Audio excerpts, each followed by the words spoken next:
Thanga alungado fat thamlaga yengthorai. Thangi makhol table da kreng launa takibadugi makhol duso tabli ninduna tari. Nokmi lepliba nupa siso thangna takibagi taningdaba khonjel se nungsibagi khonjel gumna hena nokmi tawki. Magi magul leiba minoksida nungsiba mao machet yauna noglakpana ingau he ngaukhre. Lepa leiramba nupado ubada haraumanbagi kapli tawragle tamnadi. Hagolaktabi tumina phami machi lengde. Macinduna thinasu chainingbani mahusagum. Asuk wana ngairaga lakte. Lakpino yeningde chatphikro haina chaige su khalui. Adubu khonjel du nikmanbana wangang mathoklamde. Hek nganglurabadi soidana kapaklani khanglammi. Aduna onkhre lonthoktabi so. Ningol nairei. Dada, achapot ke lairakro. Josna. Kaide achapot no. Ngarangdagi ne chakhok chadribani. Chak loisalo chakhausi fill up the blank topshinge. Chakpudi thongi asapot wahana ngairaga wayam khangde. Horen pisara luiri chaning balo in pisa dongni chahik tokpaga. Angka faudi phachaine. Ho ya zare chakti loirani hauna chatho asedudi. Horen achapoto nungthilgi chak tungkhrakanda likna leibagai di yaroi ko ide. Napunsi chupado chana bale khai roje. Adusi yai kaide. Adude no heroda yai kaina dat. Khangabani mana thokpa makhuma ani se pakhang arik paisani. Hojikti nupi thiramina pakhang singjadrabado. Yam nungsidi akhoi tammadai khara hendori. Tamnada amu ansilaklaga. Inama no hero halabani na oinaruro. Akhoi iname bani thongsa horage chakado. Nungsidana matam pibiba nati no yobogi masakse yingzanindraba. Thoina tamna ikairani khanduna ningol da thaudaраklami. Ningol noina namagi ensangse nangamta loisinbiro. Jorso chumna mukawi. Madam he kawusu ikaigum ming kawkre. Tamna lao aiga wari saruse. Ningol noksilaga michi su yongna hairi. Ses yadiko mi machadi. Josna cheri. Khadkre onthokna noina bab yam phabusidane. Akhoi roma saudoga tallamani. Hayeng luhong kanda pina tawjarage. Josna kaukhipadunda tamna sogolaklaga matungda inarakle. Mathaklomda kakhatkiba nupasigi matungda masa sum kakhalakpani. Ningolgi ka manunglomda changkhibado tamna so matungda inaraga changakle. Nupisina ka manung hek changakpaga ngaiduna thongdo thingjanlami. Lok tawraga amu ansilakle. Onsilakpadadi makhut anina mapi taithoklaga angangak pikpana mapukning yam nungsina kapagum kaplaklami. Jorsu themrude mapukning nungshireba nupisina kaplibado leptuna sutumin yingli. Matang chana matam chana laudre haiduna masu ningamjade adubu nungai tramale themlage khalai. Madam aila asidi kapatuo. Nupasina hairiba wasiga khumbangamlamde adum kaptuna laikre. Kitang manak sangsilaga haifetang yenglaga mathanung duso tabli makot paiduna jingsilaga konsinbiraklami. Konsilakpadudadi makholsu thokre wawa kapkhalai madam so. Nupasi so makokta nushina makut namana na thabiraklaga themlami wahidi karishu hairakti. Lepa yaraktabaduda nupisina kisaba khuding khangni haiba khangalaklami. Toose aisu nangna pakhalamgadaba mayam loina khangi. Adubu ai upai leitabani. Satlakadabado. Hojikti ai laabanina aina loina fanaba siladongni. Nangbu amu hanasu kafalarui. Tamnasu mathanungdagi mamaido mankhalakte upsilaga kaptuna hairi. Ai kya pakhali khangbra. Nangdi phone su tarakte tumina laiki. Thuna thoraknaba kochin chenbada phone do paiba sangdrini. Ai nang uba phangani so thazarudre. Tamna bo lautho piraklaga mapido makhut anine taitho piraklaga asum nairei. Famulao wari saseba. Phone da wari sanabado ningthina nungairorina ai fazana hangrabani. Hairaga khudang pairaga punna famung machi da faminakre. Nupisina wa hairakpa ngaiba oina mamai khara laisilaglaga yengi aina nungsijaba aina khwaidagi thajaba mahaki mamangdadi khwaidagi sonbi oibani mitlo pirangsu magi mamangdadi phongna sintharagle mana sulo seloge khalamde thawna phabi saduna khanglabaso magi maphamdadi lotsin mangamlamde thokiba thodok khudingmak amada chithada liraklami liba loirakpadaso hiki kaplami makut ani do chena pairaklami nupasina aduga hairi kapkanuse makhadi makhairo tamna do pendana makhatari sidasu natte aigi masina accident ta leikidabado pabung chana pabungi business se ma khaki oining bagi pabung sokna bo nabada imasi leikidabani hai aina BBA MBA taw matam daso pabung chana yam thingna bo nabani aina mai se tamuradi business ta yaw gherakani haina pakhatpani madi aise business kamari amata samnanba supam pam dabani ado khangmana pabung na lona aibo outside ta lamna thadok laga mahi tamhalle pabung na aigi damak wazaba ai so kini haina kizaba pomnamak to maduna ai wakhalama matamduda khalaki pabung chana yana bachatki kaisu khangsina daba saraga ai lege haina aduna ai ret oiba mi kuding makpo thaknim na khanba business ta khoida daba lantu mang ta hanbi ama oiduna lakpani manato no muchingkhat pindabagi sintharakpa mapidoso makut anina namsillaga tai thoklaga makha tarai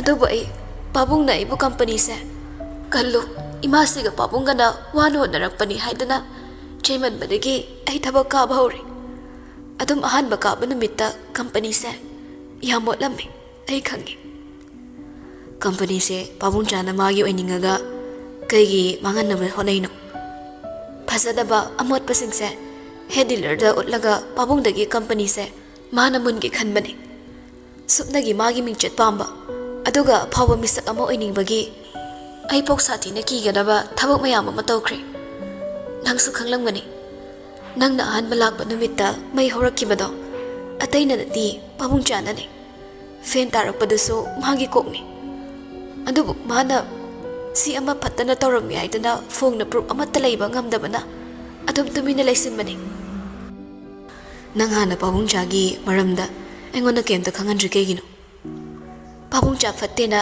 ai kamaina nangonda haini atamdana phongna mana si hairi hairakte haini ngai so leite nongda chikpa pabung chani numit ama nangna laaga aiba kanbi khibado pabung chana denmark ka sinabani company da laiba sel gi dimal atai man natte pabung chana nekpa mini numit da aina pupa gari so mana thau ya holamdabani punsi se kudong thiba kaya kaya dagi thai thai duna survive tawraga lakpani hegi da ma hingli badangse pabung chana khangkhiduna nangbusu kudong thiba nangga raina ai nangondagi lapthoklasira haiduna amumuk sukhalai nangnai sokani kiba aduga aina nang wakini pakhatjabani madam aingonagi lapthok kai basimadi madam na punsida khangano aigi thamoida sanaboina thokani nangna ai nusiduna chatkhrabaso aidi nangse nasa khaki khanba oizaba thiba misak ama tahogani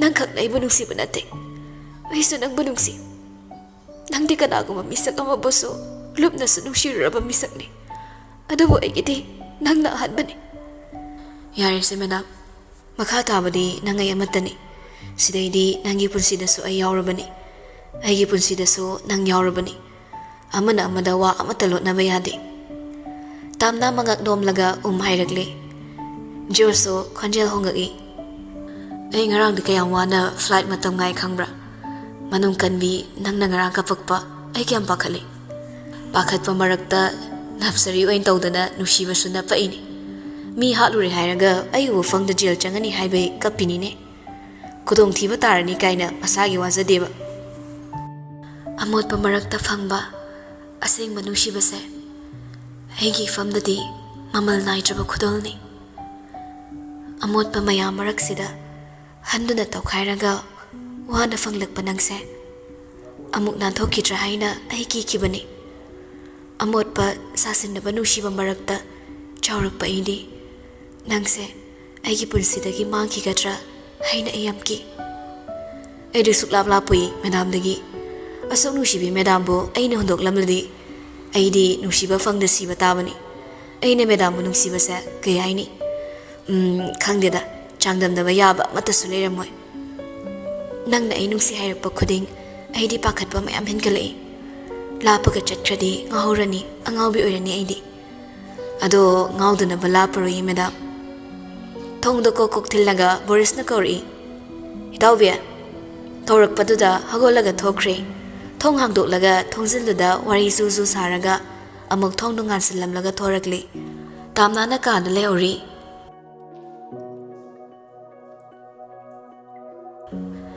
Mangolda thorakli ngasigi pung nipangi ISTB pawda uhallami pawduda asum nairami RK Motors ki chairman na Vice Chairman Makurada documents morali haibagidamak gari na thomlamlaga chenkibadagi hauji Vice Chairman RK Kumarsana hospital da leiri kaya thina sokludabana masa kaishu thoidokpari tawkhidre adubo mahangna phongdorakpa matamda asumna hairi Kumarna wa ngangaklami documents si mana engona mangkhre hairakpa leite adubo ngarang mana yumdagi gari thodoraklaga matomta chatkibaduda icha kaubonina Karaida chatlibano haini inabani adagi mafam amada nupa amaga maga unai aina kumtharaga changsinbada madi nongmai supairaklammi aina kaidorino hangbada documents to aina hurale hairakhi hurama documents singdo mangonda piraklo hairakpadagi ai fazana wari sanaba haibada mana mana changsilakpada nongmaina kapkani kihalakhi adai gari da thuna kakhalaga maning hallaga aibu takhairamani aduga masu chenki dealer ama hangbada mi ama khakna hangba yadabagi partnership se aiga punna oiminabani adubu ai case panjaroi angangni ichani tawbutabu asuk nushini yoglakpa icha mana asumna makhura aibu hanna yenglamda sirasanu haina hondo pirambase kari nungaitaba maning thungdaba leibano ai khangdre itei mana nganna hondoklambadagi aigi loinabi sijaga aigana mapa mama sakna yoglakpada magi maning thungdaba ama leirambasu yaida muthatkre pawdo hayeng nongalaga newspaper sarasalani khangi adai machin maya phabi phaba kharana company thingzinaba mai thanaba irang hogalakpasu yai khalai wasu yamna chawthorakpana yamna dilure kumarna company si magi oinaba haina sankhre denmark na partnership oiraga mana dealer mapu oinaba sinma plani borisna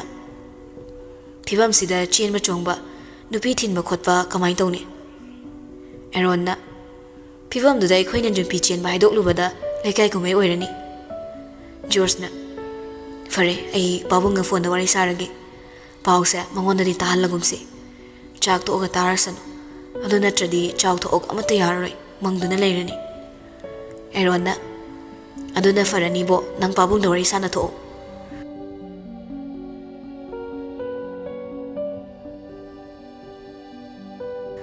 Somnana Kumar Denmark ta cherami kaigino nangna STV kaurisina asuk yamna wacha holisa kaigino yambungna ibu karini haina khalamani Denmark na Mr Kumar sige flansina vesni tamna mirot matam khara oirani sida ekhoina company so hoba sini ekhoigi plan di phana oiduna su aigidi imungni moina ibu nungsiroine nangdi hana ne nungsidrabani da Hey, sagi na tay mayamna aigi michangda leirakloine nangna pawmi kobana ngayaki oina aigi ngamnaba sajinba wahai kaya ama haikre pawse yambungna taramaga ichanupina taramaga karino oiramdoisibo kaide wairakpa minungsino yenginde helaima aikhoigide adoda khangde aikhoina pamba khuding phangbasini Kumar matha sarami imungi mising kari oiramgadage khalaklami adoga amu wase saukthokibana achumba sengma nongma khanglakpada मान हेना माइ खोगनी किरमी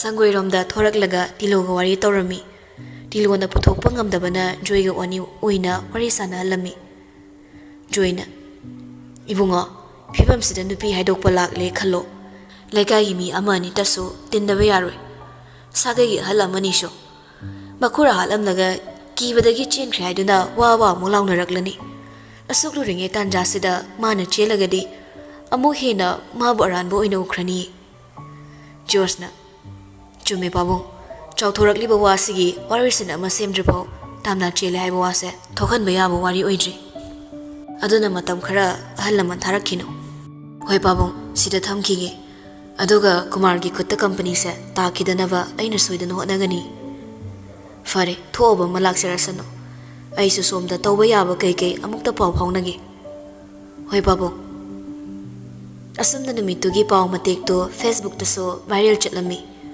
E ꯄꯥꯎꯒꯤ page ꯈꯨꯗꯤꯡꯗ ꯍꯧꯒꯠꯂꯛꯂꯝꯃꯤ ꯀꯃꯦꯟꯠꯁꯇ chairman ꯆꯩꯕꯁꯨ ꯌꯥꯎꯔꯤ ꯑꯗꯨꯒ vice ꯆꯤꯌꯔꯃꯦꯟꯒꯤ ꯋꯥ ꯈꯛ ꯇꯥꯔꯒ ꯊꯥꯖꯕ ꯌꯥꯕ ꯅꯠꯇꯦ ꯃꯥꯁꯨ ꯆꯤꯡꯅꯩ ꯍꯥꯏꯅꯁꯨ ꯉꯥꯡꯅꯔꯛꯂꯝꯃꯤ ꯑꯃꯅ ꯑꯃꯒꯤ ꯃꯤꯆꯪꯗ ꯈꯛ ꯂꯩꯔꯝꯗꯦ ꯅꯥꯀꯜ ꯑꯅꯤꯃꯛꯀꯤ ꯋꯥ ꯉꯥꯡꯅꯔꯝꯃꯤ ꯑꯣꯐꯤꯁꯀꯤ ꯁ꯭ꯇꯥꯐ ꯑꯌꯥꯝꯕꯁꯨ ꯇꯥꯝꯅꯥꯁꯤ ꯈꯔ ꯔꯨꯠ ꯑꯣꯏꯕꯅ ꯑꯃꯨꯛꯁꯨ ꯇꯧꯔꯝꯒꯗ꯭ꯔ ꯆꯤꯡꯅꯔꯝꯃꯤ ꯑꯗꯨꯒ ꯑꯃꯨꯛꯅ ꯀꯨꯃꯥꯔꯁꯨ ꯆꯤꯡꯅꯩ ꯀꯔꯝꯕꯅ ꯆꯨꯝꯂꯤꯕꯅꯣ ꯀꯔꯝꯕꯅ ꯂꯥꯜꯂꯤꯕꯅꯣ ꯈꯪꯕ ꯉꯝꯂꯝꯗꯦ ꯑꯣꯐꯤꯁꯀꯤ ꯑꯆꯧꯕ ꯄ꯭ꯔꯣꯕ꯭ꯂꯦꯝ ꯑꯃꯁꯨ ꯑꯣꯏꯕꯅ ꯖꯣꯁꯇꯤ ꯄꯣꯊꯥꯔꯝꯗꯦ ꯑꯣꯐꯤꯁ ꯂꯣꯝꯗ ꯂꯥꯛꯂꯝꯃꯤ ꯇꯥꯟꯖꯥ ꯆꯥꯅ ꯌꯦꯡꯁꯤꯜꯍꯧꯗ꯭ꯔꯕꯗꯤ ꯀꯝꯄꯅꯤꯁꯤ ꯀꯨꯃꯥꯔꯒꯤ ꯈꯨꯕꯥꯝꯅꯨꯡꯗ ꯆꯪꯈꯤꯗꯧꯔꯤꯕꯅꯤ ꯁ꯭ꯇꯥꯐ ꯃꯌꯥꯝ ꯃꯊꯪ ꯃꯊꯪ ꯀꯧꯔꯒ ꯃꯤꯇꯤꯡ ꯁꯤꯜꯂꯝꯃꯤ ꯃꯤꯇꯤꯡ ꯔꯨꯝꯗ ꯋꯥ ꯉꯥꯡꯕ ꯍꯧꯔꯛꯏ ꯖꯣꯔꯖꯅ ꯍꯧꯖꯤꯛ ꯀꯝꯄꯅꯤꯁꯤ ꯌꯥꯝꯅ ꯂꯨꯕ ꯐꯤꯕꯝ ꯑꯃꯗ ꯂꯩꯔꯤ ꯍꯣꯏ ꯄꯥꯈꯪ ꯂꯩꯁꯥꯕꯤ ꯏꯃꯨꯡ ꯄꯨꯗꯕꯅ ꯐꯈ꯭ꯔꯦ ꯑꯗꯨ ꯅꯠꯇꯕ ꯏꯃꯨꯡ ꯄꯨꯕꯁꯤꯡ ꯀꯝꯄꯅꯤꯁꯤꯅ ꯔꯟ ꯇꯧꯗ꯭ꯔꯗꯤ ꯅꯣꯏꯁꯨ ꯆꯥꯛꯈꯨꯝ ꯃꯨꯠꯇꯧꯔꯤꯕꯅꯤ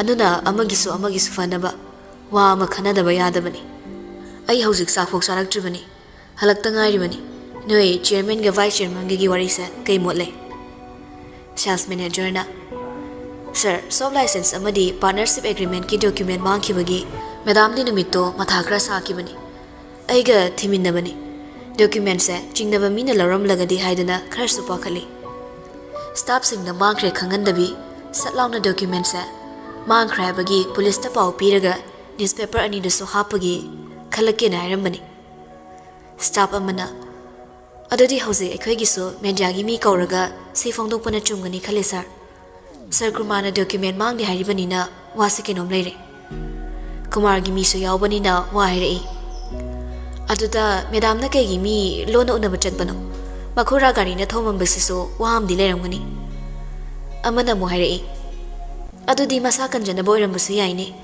ꯗꯦꯟꯃꯥꯔꯛ ꯂꯩꯔꯤꯉꯩ ꯁꯥꯔ ꯀꯨꯃꯥꯔꯅ ꯈꯪꯗꯦ ꯍꯥꯏꯔꯤꯕ ꯑꯃꯣꯠꯄꯁꯤꯡ ꯂꯣꯏꯅ ꯃꯕꯥꯅꯤꯅ ꯌꯥꯅꯔꯒ ꯇꯧꯔꯤꯅꯤ ꯈꯪꯗꯦ ꯍꯥꯏꯅ ꯆꯦꯟꯕꯩꯅꯤ ꯁꯤ ꯅꯣꯏ ꯑꯝꯇ ꯎꯗ꯭ꯔꯤ ꯀꯩꯒꯤꯅꯣ ꯑꯃꯈꯛꯇꯗ ꯌꯥꯔꯣꯏ ꯆꯤꯌꯔꯃꯦꯟꯁꯨ ꯁꯣꯏꯔꯝꯅꯤ ꯖꯣꯔꯖꯅ ꯌꯥꯔꯦ ꯂꯣꯏꯅ ꯇꯣꯛꯑꯣ ꯀꯩꯁꯨ ꯅꯠꯇꯕꯤ ꯁ꯭ꯇꯥꯐ ꯃꯁꯦꯜꯁꯤꯐꯥꯎ ꯆꯤꯡꯅꯕ ꯌꯥꯕ ꯃꯔꯝ ꯄꯨꯊꯣꯛꯅꯔꯒ ꯑꯥꯔꯒꯨꯃꯦꯟꯠ ꯇꯧꯅꯔꯤꯁꯤꯅꯤ ꯑꯗꯨꯅꯗꯤ ꯑꯥꯔꯒꯨꯃꯦꯟꯠ ꯄꯥꯝꯕ ꯃꯌꯥꯝꯗꯗꯤ ꯀꯔꯤ ꯑꯣꯏꯔꯅꯤ ꯍꯧꯖꯤꯛ ꯑꯩꯈꯣꯏꯅ ꯐꯣꯡꯅ ꯁꯤꯒꯤ ꯐꯤꯕꯝꯗ ꯂꯩ ꯍꯥꯏꯅ ꯋꯥ ꯍꯦꯛ ꯉꯥꯡꯂꯨꯕꯗ ꯀꯦꯁꯁꯦ ꯁꯨꯛꯂꯣꯏ ꯂꯣꯏꯁꯤꯜꯂꯔꯣꯏ ꯀꯦꯁ ꯂꯣꯏꯗ꯭ꯔꯕ ꯊꯣꯡ ꯍꯥꯡꯕ ꯌꯥꯔꯣꯏ ꯑꯗꯨꯅ ꯁꯤ ꯃꯌꯥꯝꯁꯦ ꯄꯨꯂꯞ ꯁꯨꯞꯆꯤꯜꯂꯁꯤ ꯑꯗꯨꯒ ꯑꯩꯈꯣꯏꯒꯤꯗꯤ ꯀꯝꯄꯅꯤꯁꯦ ꯔꯟ ꯇꯧꯅꯕ ꯍꯣꯠꯅꯁꯤ ꯀꯨꯃꯥꯔꯗ ꯆꯤꯌꯔꯃꯦꯟꯁꯨ ꯁꯤꯟꯅꯔꯣꯏꯁꯤ ꯀꯨꯃꯥꯔ ꯀꯅꯥꯅꯣ ꯇꯥꯝꯅꯥꯅ ꯀꯅꯥꯅꯣ ꯈꯪꯂꯀꯥꯟꯗ ꯑꯩꯈꯣꯏ ꯋꯥ ꯉꯥꯡꯂꯁꯤ ꯅꯣꯏꯁꯨ ꯇꯨꯃꯤꯟ ꯂꯩꯔꯣ ꯀꯨꯃꯥꯔꯅ ꯀꯦꯁ ꯊꯥꯡꯒꯠꯇ꯭ꯔꯕꯅꯤꯅ ꯍꯌꯦꯡꯗ ꯑꯣꯐꯤꯁ ꯊꯣꯡ ꯍꯥꯡꯕ ꯌꯥꯒꯅꯤ ꯅꯣꯏ ꯂꯣꯏꯅ ꯂꯥꯛꯑꯣ ꯑꯗꯨꯒ ꯑꯦꯅꯤ ꯁ꯭ꯇꯥꯐ ꯑꯃꯅ ꯁꯤꯒꯤ ꯃꯔꯝꯗ ꯋꯥ ꯀꯥꯡꯊꯣꯛꯅꯒꯅꯨ ꯃꯅꯨꯡꯒꯤ ꯊꯕꯛꯇꯤ ꯃꯦꯅꯦꯖꯔꯁꯤꯡꯒ ꯇꯥꯟꯅꯔꯒ ꯑꯩꯈꯣꯏꯅ ꯍꯣꯠꯅꯔꯒꯦ ꯑꯩꯈꯣꯏꯒꯤ ꯑꯃꯠꯇ ꯉꯥꯏꯔꯕ ꯄꯥꯟꯗꯝꯁꯦ ꯊꯣꯡ ꯍꯥꯡꯂꯒ ꯁꯦꯟ ꯇꯥꯟꯕ ꯁꯤꯅꯤ ꯁꯤ ꯌꯥꯔꯦꯀꯣ ꯄꯨꯂꯞꯅ ꯌꯥꯅꯤꯡꯅ ꯈꯨꯝꯂꯛꯂꯦ ꯍꯣꯏ sir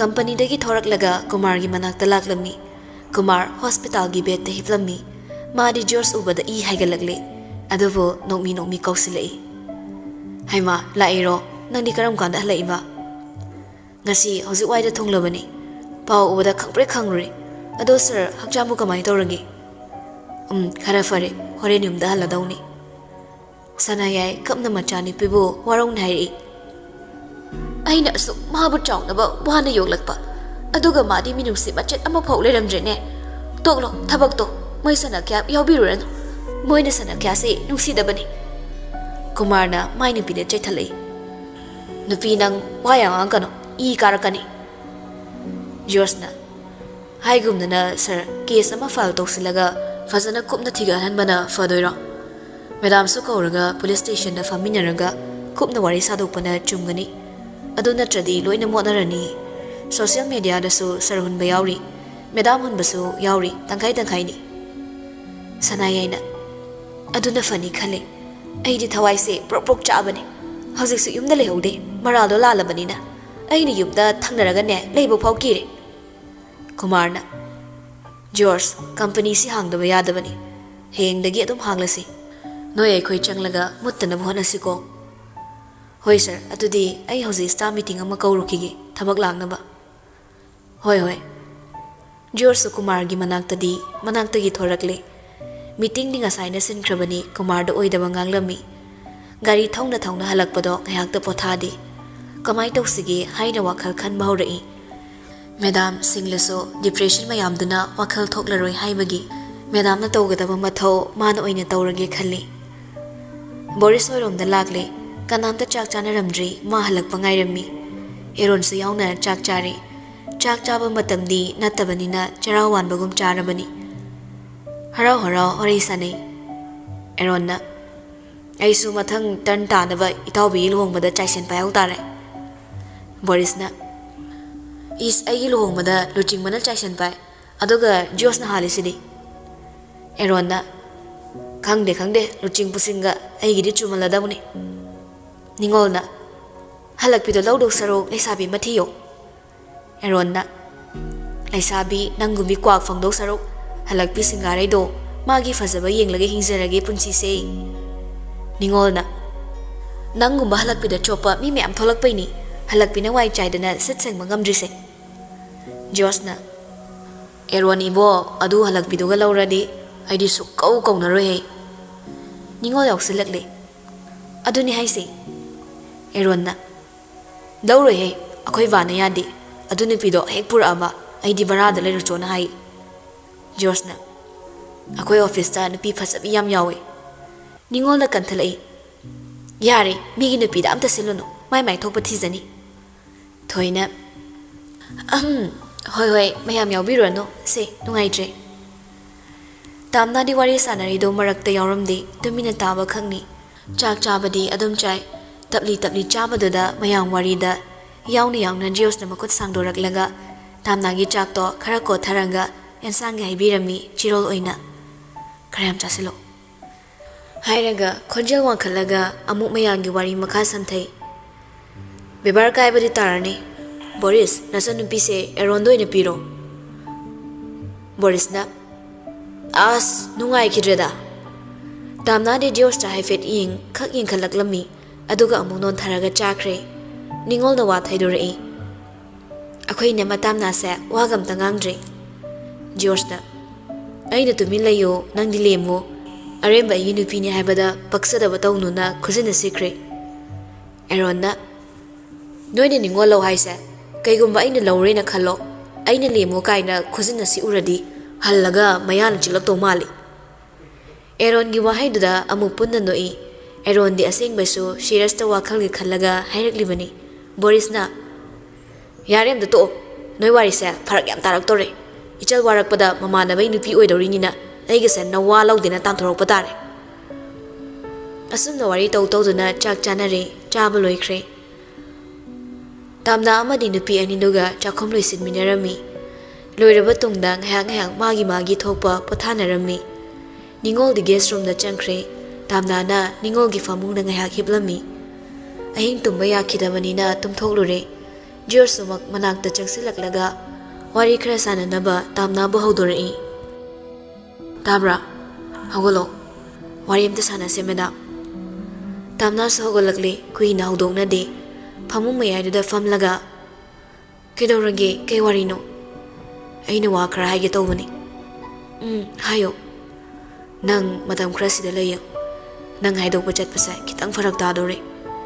Tamna su maram khangdudasu nupasina haibada yaraklami. Hoi leige haidokpa chattabai maram kaino kaina bukhanna mu khanjin ko khalloye kaiso matang gini. Amuksu mai thongdo khazik suklaga hairei. Aina yumdudagi khongkan thorakpa numitte aise nangi sangai da tille na khankre. Basimadi nangi thabak mayamduna kaukinu. Josu nokmi tamnagi lengzum ani do pairaga aigi wakhalna nang no ikhrabada aina medam bu karamna kauthu haibano numit ni humni tang tumina laikhise madugi matong medam bu aigi sagai da tille aigi loinabi oina pukre aina mayam mamangda phongna lauge.